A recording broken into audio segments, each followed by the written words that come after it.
could take a look at that, and I'm going to give you a moment to look at them if you've not had a chance.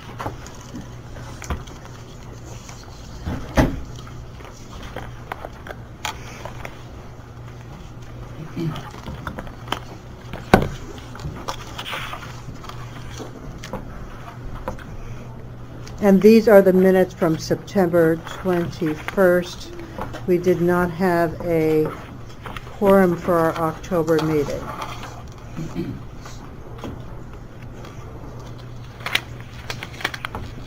Thank you again.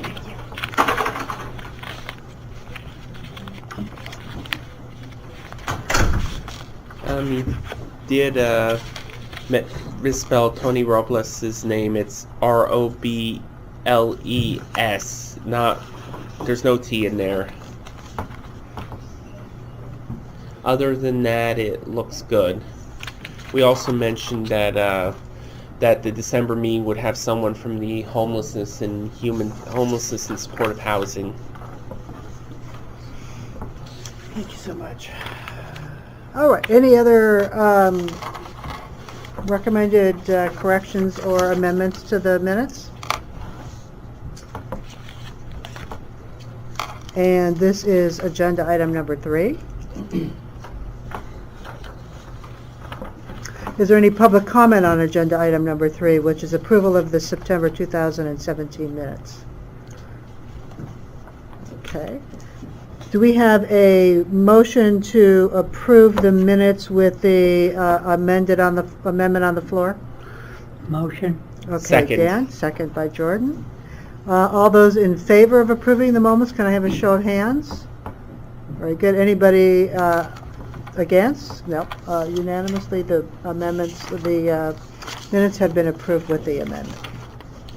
Okay, now what I'd like to do, I don't have any administrative announcements right now, but I do want to, so I want to also give us the time that we have left to 10:30 to be able to get to the next agenda item, which is agenda item number 6, further discussion regarding the installation of grab bars in the private and semi-private bathrooms and SROs. I'd like to open this up for discussion. I think I will Very start. good. At the September meeting, there was a lot of concerns about, and it's Jordan Davis for the record, September meeting, there was a lot of concerns about the cost and expense of installing grab bars in private bathrooms, and there was also concerns that we don't know like where the bathrooms are and what the scope of the problem is. Although I do know from my hotel, it's 100 rooms with 100 rooms in my hotel have bathrooms and 36 or 37 don't. However, in my research online, I found a product called Wingets grab bar fasteners. Now, Wingets also makes code-compliant grab bars, which are which basically like follow like all the rules, but like they also have a fastening system that can act as a substitute for blocking. And according to this, the features and benefits include exceeds ADA guidelines in all building codes. It eliminates the need for blocking, so it can be installed in wall, almost any type of wall without studs. It's waterproof and fireproof, and it's rated up to 800 pounds in drywall with tile, and 800 pounds is well over 250, and it's used to install the grab bars. It's patented worldwide, and I've done a lot of internet research on this, and it appears that this product is on the up and up. It's been independently tested through the NAHB, and it's also been mentioned in the appendix of several federal consent decrees relating to the Fair Housing Act. So if the federal government is like saying, you know, you can install Wingets to put in grab bars, then I guess that this is a solid alternative to blocking. It's also much more time and cost effective. It's it can be installed like within an hour, and can also and it's also much reduces the cost like 70 to 80% of installing grab bars in private bathrooms. Okay, very good. Any other discussion on this item? Yeah, what's the, you know about winglets and various products like that. What's your take on the pricing? The pricing is for each fastener, it would be about, I've been pricing it online, and it's about $30 per fastener. Keep in mind, you do not have to install blocking if you use this product. Now that's the low end. It goes from 30 to 60 depending on where you get it. You need 2 for each grab bar, plus the grab bar. So let's say about 150 bucks per grab bar just for the materials, plus or minus. Now, if we have if we need 3 grab bars in a bathroom, and I have 100 bathrooms at the Heartland, that's a $45,000 hit just for materials. It probably would not, that's probably like I'm probably highballing $30 per fastener. Yeah, I've not seen it anywhere less than $30 online. And so I think, and I maybe speak for Sam, maybe not, we don't have any problem with this being a reasonable modification. If somebody needs a grab bar in their bathroom, in a private bathroom, because we've already done all the common areas, they're welcome to do it. Any other discussion? Okay, let me just tell you that I first of all, from the city standpoint, the city doesn't endorse any particular product, right? There are some proprietary issues with wing nuts, and that is I do believe you need to use their grab bar, I believe that's right. which has to do with the cost. So while this may be something that is a possible alternative for certain conditions, it will not work in every type of situation, depending upon if you've got a thin veneer of drywall on top of lap and plaster, it probably won't work. So let me just tell you, I went to vet this with the contractors within my division and the building inspection division, which is going to be the division charged with approving the installation as it was before. And as I say, it's a possible alternative, but you could be in a situation where if you use exterior blocking, which was one of the things that Carla Johnson demonstrated on the documentation from the Mayor's Office of Disability, it might be cheaper than necessarily using proprietary products. It's up to the individual installer, as long as it's installed properly. It can take the appropriate weight. It has the appropriate clearances. It's in the the right location. But we do know, and this discussion did come up last time, is we're dealing with all different types of wall constructions and surfacing. So while it's definitely something to consider as a panacea, that's not what I'm hearing from my staff, although it may be an alternative in certain situations. So just to let you know, from a technical standpoint, that's what I found out as far as the Department of Building Inspection is concerned. I'm not saying that they may not be able to be used, it's just that they will have applicability, and my inspectors will not be handing this out as informational because it's a particular product. We will hand out this because this came from the Mayor's Office of Disability, and it shows general different types of alternatives of how to apply these. Now, if someone asks, we can say that it was discussed at the SRO task force. It will be part of our supplementary information that's along with the agenda because it was brought by a member, and it's something to consider, but it's not something that we can pass out. It would not be appropriate for us to do so as inspectors because that would be promoting a particular product, and that wouldn't be appropriate. Bruce? I may be a little bit behind the 8 ball. Is this legislation already happening, or is no, I think we're still just having a discussion? Well, let's back up. We should even propose it? Yeah, let's back up. I believe that there is some interest by at least one member, perhaps more, to have ultimately the board look at possible legislation to make this a retroactive provision in the private and semi-private bathrooms as it was in the common areas. I have not been contacted by a supervisor that is sponsoring that legislation as of yet, although we did have someone from a supervisor's office did attend our last meeting. Now, it may be something that they would be entertaining, or maybe that they're working on, but that's the purpose behind this discussion. Did you have something you wanted to add to that? Yeah, I know it's not like, we can't really endorse a product, but once again, there were consent decrees saying that like this product was okay, and since we can't really endorse a product, but if we could find like similar products that can give the same amount of strength, then we could like sort of like catalog that into like what type of product you can use as an alternative to installing blocking, or like what kind of specs or whether there's really like several products when coming together would help obviate the need for blocking.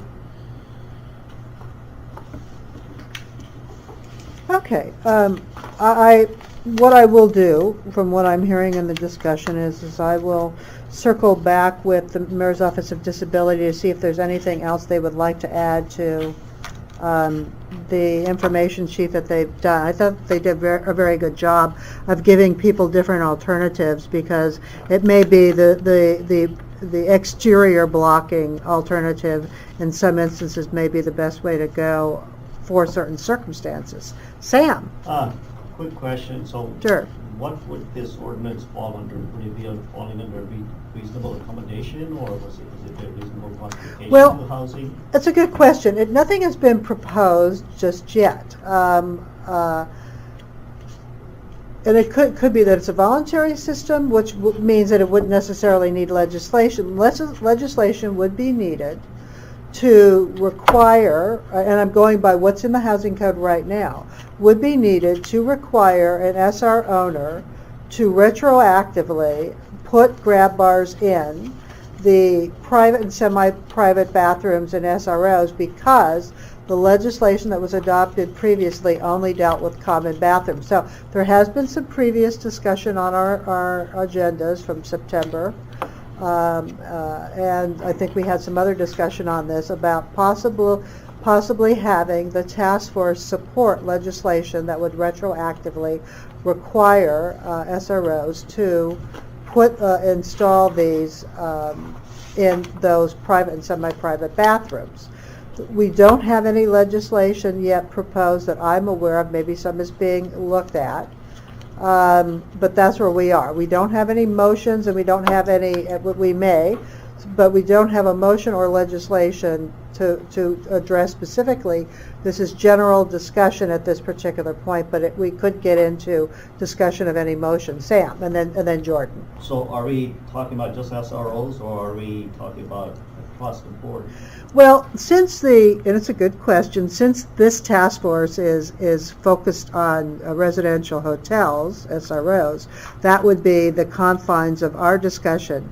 What is currently in the housing code addresses common bathrooms in SROs. If we start to look at private and semi-private bathrooms in SROs, then the question would be, why are we not looking at them in apartment buildings as well, which is, I think, what you're intimating there. And I don't have an answer there. It would just be the fact that it would depend upon any legislation proposed by a supervisor, and whatever this particular policy body would want to support, depending upon whether something came to us or not. GBI is not in a position right now to be writing legislation that would do that, because there are and it wouldn't be our job to do that. It would require a supervisor to sponsor something like that, because there are other factors. I think Jordan categorized these rather well, which is the scope, where they are. I mean, she did talk about one example where there are several semi-private or private bathrooms in a residential hotel. There's the cost, the location, and there's cost not only to the private owners, but also to the nonprofits and the department of certain city departments too. So these would be factors. As I've previously stated, on a general basis, I think installing these are a good thing, but how that's done, is it done on a case-by-case basis through reasonable accommodation or some other way, that is left up to the legislators. And then at that point, or depending upon the pleasure of this body, we can entertain certain specific direction. But we don't have legislation right now. Just a quick question. Is there a requirement right now for tourist hotels to have grab bars? Tourist hotels? Are they required to have The legislation in the housing code only required it retroactively for the common bathrooms of residential hotels. What would trigger a tourist hotel in having it is if something happened to that particular building that triggered ADA requirements. So you will find that tourist hotels will have the grab bars, but the whole entire bathroom is ADA approved. And so that actually raises another issue that we should restate, Larry, and that is that the legislation that required grab bars in the common bathrooms of residential hotels only did that. It had nothing to do with ADA requirements except for the fact that if those grab bars were going to be put in, we wanted them to have the appropriate clearance, which is stated in the information sheet from the Mayor's Office of Disability. So they're not ADA necessarily compliant bathrooms, but they have the grab bars. A tourist hotel, given the any extent of remodel that could trigger ADA requirements, etc., would then trigger the whole ADA requirements. So there are grab bars in tourist hotel bathrooms, but that's based on different regulation. Bruce, and then Jordan. What about my properties that have combined residential units and tourist units that may or may not have private bathrooms? Well, if we're looking at residential hotels that have a combination of residential and tourist rooms, the legislation that went into the housing code required all the common bathrooms to have the grab bars. But as you've indicated, and this is a question that would have to be looked at by the legislator proposing legislation, would be, do you do all the guest rooms or just the ones that currently have a designation of residential? The problem that one would have, and if I got that question by a supervisor, I would have to indicate that the Chapter 41 of the Administrative Code allows you to move that residential designation throughout the building, so that if today Unit 1, say, is a residential unit, if it's validly vacant, tomorrow it could be redesignated tourist. So the issue there would be is if you had a residential hotel that under Chapter 41 of the Administrative Code had 50 residential guest rooms and 50 tourist guest rooms, you could move those designations around, right? Especially if we always say that if the room becomes validly vacant, you can do that. And you just have to notify us, GBI, by the next business day in writing what the redesignation of that particular room is. So the issue for a legislator would be, would they want to do all the guest rooms or just a portion? And that would be something that they would have to look at from a policy standpoint. But that would be, if they asked us that question, we would have to tell them that with respect to Chapter 41. Okay, Jordan. I'm basically, like, in terms of reasonable modification, like, I'm going to give you a little disability theory here. Like, I'm a believer in reasonable modification, like, right now, but I believe in a movement, gradual movement towards universal design, which means, like, why not, like, have all the bathrooms, like, have grab bars if possible? And there are ways, of course, like, if there's, like, a hardship, I see this frequently in legislation of hardship waivers. So if there's no way you can't use a fastener and do it in the most expedient fashion, you could probably do that. And also, this legislation would differ from, like, the common bathrooms in that unit entry is a sensitive thing under the California Civil Code. So what would likely need to happen is it would need to be either a complaint-based process or a process where if a room becomes vacant, the owners would have to install a grab bar. So that's kind of my piece there. And having a room become vacant or complaint-based, those are definitely things that a legislator could look at to alleviate perhaps some of the concerns. A hardship waiver, I will just say, as a code enforcement person for the last 30 years, we don't, from a policy standpoint, ever encourage that to be put in the code, because then everybody would be claiming. I don't know why I'm looking at you, but I'm not looking at you. But I'm taking rent for it. but you know, it's just something that we have to be careful about. But you know what? In certain situations, maybe it's something that would be appropriate. I'm not saying that it wouldn't be. But in any case, I just wanted to kind of put that out there. Does anyone else have anything? And then we'll go back to Jordan. Okay, Jordan. Oh yeah, and also I forgot to mention Supervisor Kim is looking to move forward. The likely point on this, if there is legislation, would be her aide Barbara Lopez, who is a former DPI inspector and is totally optimistic about this.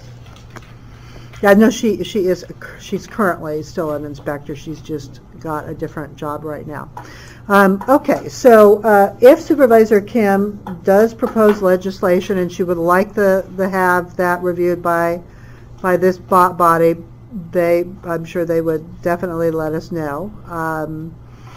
So is there any other discussion at this point on this? I think it's very good discussion that would help the drafting of the legislation. You know, we've heard from the for-profit providers. Are there any nonprofits at this room that want to speak about this issue at all?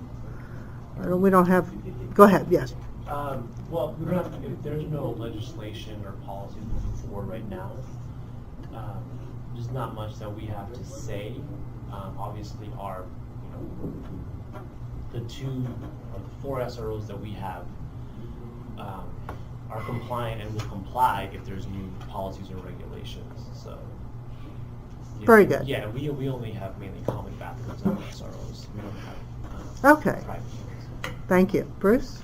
Did you? Yeah, I certainly can't speak for all the master leases, but the ones I've seen put the burden on the owner, not the operator, because it's a legislated mandate to have these improvements done, much like soft story work and the common area ones. Just a consideration as to who's paying for it. I mean, whose ox is getting gored here, not the nonprofits. Well, if Supervisor Kim's office calls me on this, and if they're moving forward with this, I definitely will relay the discussion. And since we have this audio recording, they're free to listen to this. We could make this available to them as well. So I think that's very good discussion that everybody has had. And I'm happy that nonprofits will not be too impacted by this, like the people operating, because I know the Tenderloin Housing Clinic had raised some issues, and a lot of these private bathrooms are actually in buildings that are master leased, because they often have to seek reasonable accommodations for people like myself or like others who have various disabilities, and even those who are seeking gender confirmation surgery, because that kind of really is a big need for us. So that's just really my point there. I'm glad the owners will have to, and hopefully it won't be too much of a burden. But there's products like these out there, and they can do it. Okay, so any other discussion on this item? Yeah, I'm just really concerned a little bit about this tossing around of the word reasonable accommodation. This is not a reasonable accommodation. A reasonable accommodation is a change in policy, service, rules, practices. This clearly would fall under a reasonable modification. This process, if you will, is a reasonable modification, which under the Fair Housing Act, in fact, they have one of their examples in the Fair Housing Act is grab bars. If you need a grab bar in your private bathroom, the landlord shouldn't say no. The tenant should be absolutely permitted to install one. And I don't have any problem with that. I do have a problem with legislation forcing owners and operators to only for SROs put in grab bars in private bathrooms, where they may or may not be needed, but nonetheless, let's just do it anyway. Bruce, if you have a tenant that wants to put grab bars in their private or semi-private bathroom in an SRO, how do you ensure that it's done properly so you don't have a problem with how it's put in? Well, first off, it's never been an issue as long as I've been doing this. Nobody's ever come to us and asked to do that. But they do it just like us. They get a contractor, they get a permit, DBI comes out and inspects the work, it's done. And that's what you would require, that they do it through the permit process? Well, we would be required to do it through a permit process. That's right. So why wouldn't the tenant? And you were when we did the previous legislation that amended the housing code. Yeah, to do the common area once we had to pull permits for all the properties. Alrighty. Did you And, have something you want to discuss? I just want to say that I lost my train of thought here, but I just want to say that, with reasonable modification, I'm very concerned about pass-throughs for tenants, and I don't want, low-income tenants burdened because they need a grab bar. And let's face it, grab bars everywhere is a good thing because you never know what the next tenant might need. You never know what's going to happen. And frankly, if you're even if you're able-bodied, I doubt that any able-bodied person would complain if there was a grab bar in their room. And that's why I believe it needs to be moved into a more code enforcement, universal design sort of situation. And I'm someone who puts people over profit, and I don't really and I'm not gonna cry too much about costs. I mean, you've got potentially viable alternatives, so I believe that we really need to do this. We need to make the world a little more accessible, and that's my piece right there. Any other discussion on this item, Sam? Just a quick question, Rosie. Let's say my hotel has private bathrooms, but it has adequate and enough common bathrooms. Can I just shut my private bathrooms down? Well, that would be between you and the tenant. No, it's a vacant unit, and I just decide I don't want to own it. It's a vacant unit, you don't want to rent the unit? I do not want to rent it out as a bathroom unit. Just shut down the bathroom. Well, Keep it closed. if Am I gonna see the a question to residence? DBI would be, one, anything that's not in use still has to be maintained. We cannot force you to rent a particular room or provide a amenity that isn't required by code necessarily, but if you make it unavailable, then you would need to do that through the appropriate permit. And then the only other thing I can think of that would also be applicable would be that if someone was occupied a particular guest room that had a private or semi-private bathroom, and it was now being taken away, there could be possible issues with the Chapter 37 of the Administrative Code, the rent ordinance, as far as reduction of services and possible petitions for that. But what you're describing, I mean, those would be some of the issues that, at least for DBI, or what I can see sitting here as the chair. But the City and County of San Francisco cannot force you to rent a particular room, but if you do have certain amenities in the room, we would encourage you to do that because it's a quality of life issue. So. I'm still talking about vacant units, and I get it, quality of life, but we're trying to keep rents low, obviously, for what people we serve, and this is what's going to happen, and everybody sitting around this table knows this. If I have to install and spend $2,000 or $3,000 or $5,000, whatever it's going to cost me to put these grab bars, the next tenant is going to pay for it at the end of the day, and you know that. Everybody knows that.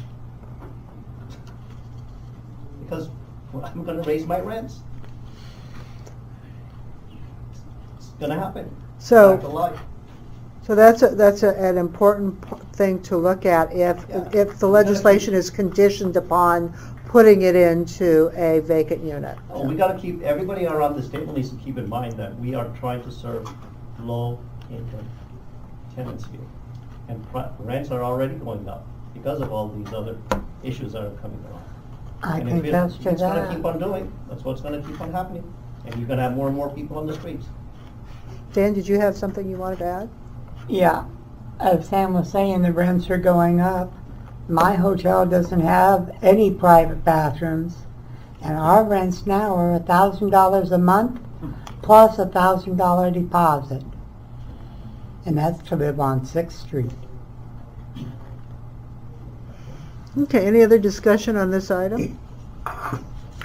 Is there, so what I need from the membership is to know if you want me to put this back on the agenda, or is it the desire of the membership to wait, and that if legislation does get proposed in which a supervisor would like us to discuss legislation, we put it back on the agenda at that point in time. I need some feedback from everyone.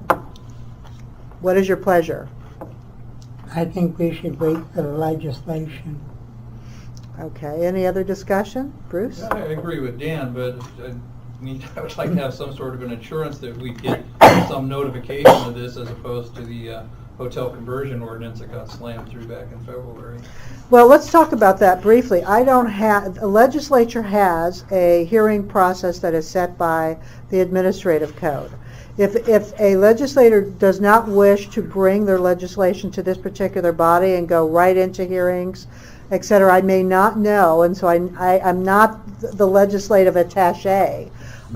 If a supervisor wants to bring something to us, which some have in the past, then we would put it on the agenda. If not, the problem is things get changed quite a bit as they go through the process. I definitely, when legislation is passed, if it affects this group, I'm more than happy and have brought it to you. But we don't always know, and I don't always know as things are going through the process, what it is and when it's going to go to hearing. If it doesn't go through our commission, and anything having to do with the administrative code is not required to go to our commission, I don't always know. So if the legislator wishes to do that, but here's the thing. You've heard that Supervisor Kim may be entertaining legislation. You each can contact her office, or if you'd like me to see if she is, if and when she proposes legislation, if she would bring it to this group, I'm more than happy to do that. But that's the best I can do. Peter, do you have anything else to add to that? Yeah, I mean, I think a request to the legislator, is the right way to go. And if the committee wants to, I mean, there's no bar to this group essentially making a formal request that, just as a courtesy, we're very interested in reviewing any proposed legislation. So we can definitely put a request in if they would, give it to us for review? Yeah, that would be great, and I didn't mean to No. imply that you were responsible No. for hiding the ball. It's just that we have some limitations, but if we do encourage them to do that, but if they don't wish to, there is a hearing process that they have. Right, they're not So- bound by our request. Right, no, they're not bound by a request. And we can't always make a request, it just depends upon what's happening. Okay, but we'll definitely do that, see if there's something that is moving forward. So what I have right now from at least a few of the members is that we don't put this back on the agenda until there is legislation, or if a supervisor would come and explain what they're contemplating. Any other discussion on this item? I think that we need to do more research into like I said, possible alternatives to blocking, and see where we can go from here, and how applicable it would be, and what can we do to help out. But there comes a point when accessibility is important. I've had to deal with several instances myself where I've almost fell in my private bathroom, and I don't want to end up I'm already fragile as it is. I don't want to end up dying because I sought a reasonable accommodation for a private bathroom. And we need to do the critical research, and if whatever happens, and I'm optimistic, and Supervisor Kim's office is optimistic, and I will follow up with her. Thank you. Bruce? Yeah, I just don't think it's our job as a board, unless we're contractors, to be looking at how to do installations. I mean, if somebody wants to investigate on their own, that's terrific, but I don't know that that's our job here as a board, as a group? Well, as I indicated, I will follow up with the mayor's office to see if there's anything else they would like to add to this. When we chatted with the building inspectors, there wasn't anything they could think of at this point in time, but you never know. Maybe there is, but that would be what DBI could provide. So, I'm hearing not to put this on unless there's legislation to review. Does someone want to make a motion to that effect, or is everybody in agreement that we just move forward like that and not put this on the agenda until we get a little bit more definitive information from a supervisor? I think, yeah, I'll make that, I'll support that, yeah. And if I need to make a motion, I'll make that motion. Okay, and it's, okay. So the motion would be that we would not put this back on the agenda until we've got either after extending an invitation to at least we know Supervisor Kim, if they wanted to come and discuss this matter with us or any proposed legislation, we would wait till then. And then in the meantime, this is a lot, just for clarification, I will touch bases with the Mayor's Office of Disability. So we've got a motion on the floor. We've got a second. Any discussion on the motion? Any further discussion on this? Okay, so before we vote, is there any public comment on the item? If not, all those that are in favor of the motion, can I have a show of hands? Anyone that is against the motion? So that motion passes unanimously, so that we will go ahead and do that per that motion. So that is agenda item number 6. Now let's move then to, because I don't have announcements for agenda item number 5. So let's move to agenda item number 7, reports from collaboratives. Do we have any reports from collaboratives at this point in time? We are at 10:22, so for those that need to leave at 10:30, I just want to remind everyone as the timekeeper. So any reports from anyone? Just very briefly, the SRO Families United Collaborative, my supervisor Angela Chu could not be here today. She's on vacation. Could you, since we're recording this, could you identify yourself and your collaborative? Thank you. With the SRO Families United Collaborative. Thank you. Once again, my supervisor Angela Chu is on vacation. She's going to be here today. We're already starting the implementation of the voucher program with the section with the San Francisco Housing Authority. We also are working with the Mayor's Office on Housing just to explore different alternatives of how to implement these vouchers. Really quick, we're going to have our yearly retreat on December 8th. We're going to start doing our 5-year plan. Another update is that our coordinator in Chinatown, Kitty Fong, she left her position. She had to attend some family matters. And last, that the Shelter Advocating Coalition on Homelessness, Will Daly, he passed away 2 weeks ago. Really difficult for our entire community. He was well loved. Yeah, very sad to hear that. Thank you for that. Any other reports from collaboratives? Any public comment on this item? There being none, let's move to agenda item number 8, prioritization of future meeting topics. And as was previously stated, we have a guest speaker for our December meeting.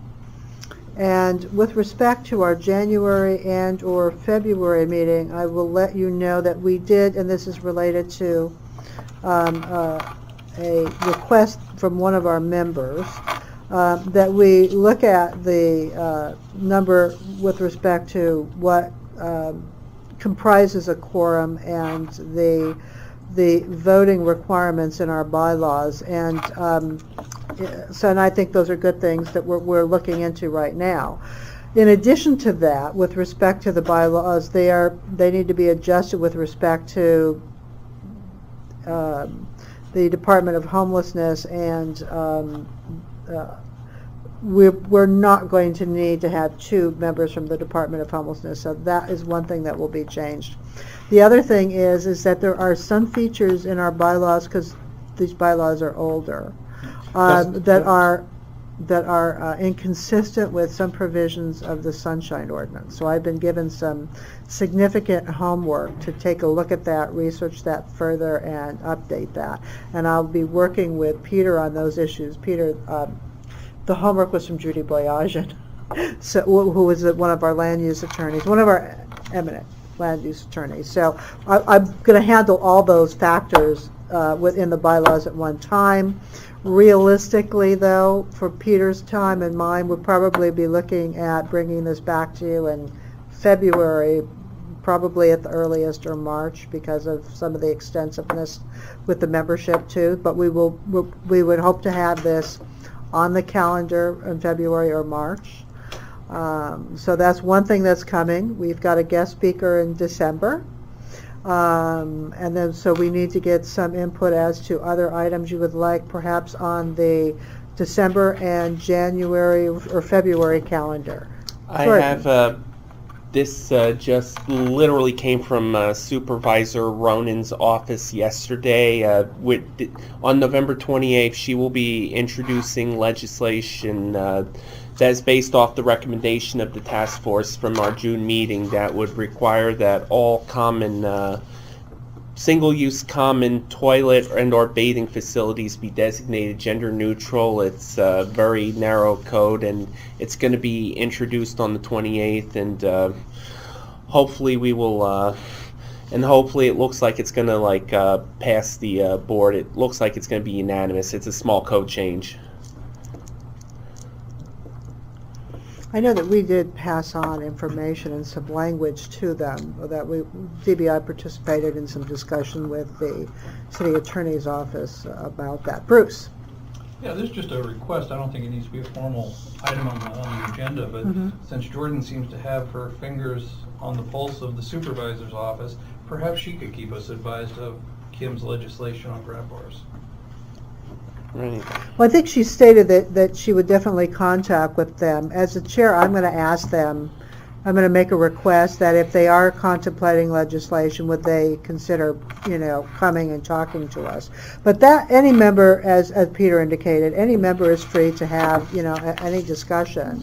But from time to time, if we get wind that there is something out there, we can always make a request to see if they would come and discuss the item with us, and this would be up to them. And I don't think there's any bar to this task force absolutely. essentially officially deciding, through the director to make that request. And again, it's Right, which is what I'm going to do. Absolutely. Especially if they're working on something that they want to do that. We've done that from time to time. And I also put out for Jordan Davis again, putting out for inviting OSEA, the Office of Citizen Engagement and Immigrant Affairs, to do something on immigrant rights and SROs. I've been calling for this for months, and I've been networking with several members of the Immigrant Rights Commission, and hopefully getting in touch with their staff. Okay, so we typically can have maybe one guest speaker per meeting with other things on the agenda, but we'll definitely look into that as a possibility for coming months to have a guest speaker. Dan? I'd like to have someone come in and do a thing on bed bugs.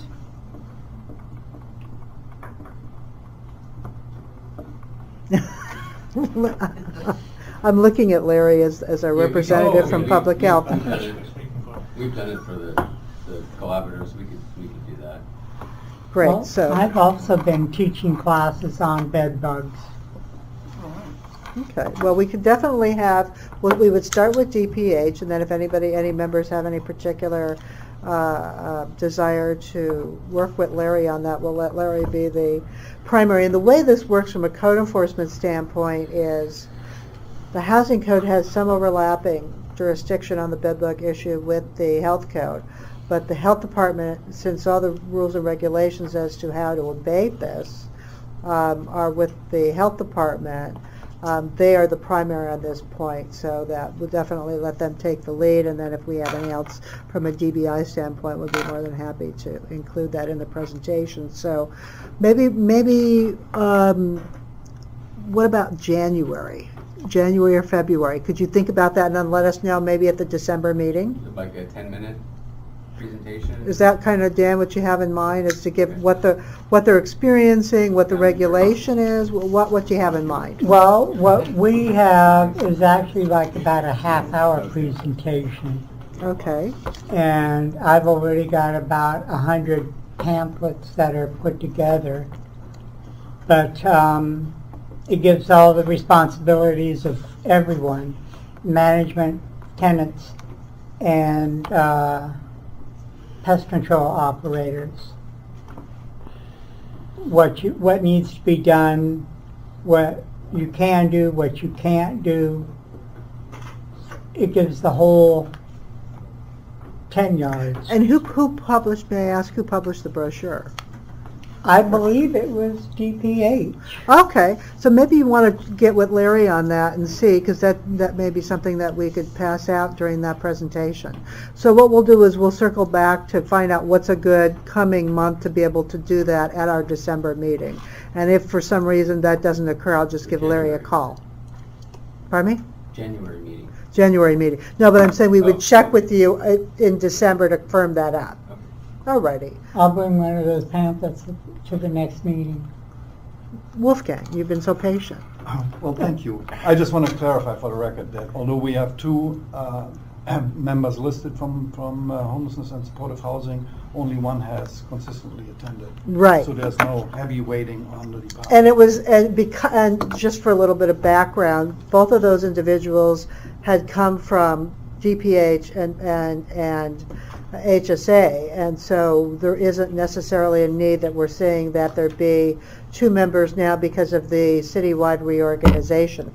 It may be that depending upon the supervisor's will, that there may be individuals from other agencies that may ultimately be added to this task force.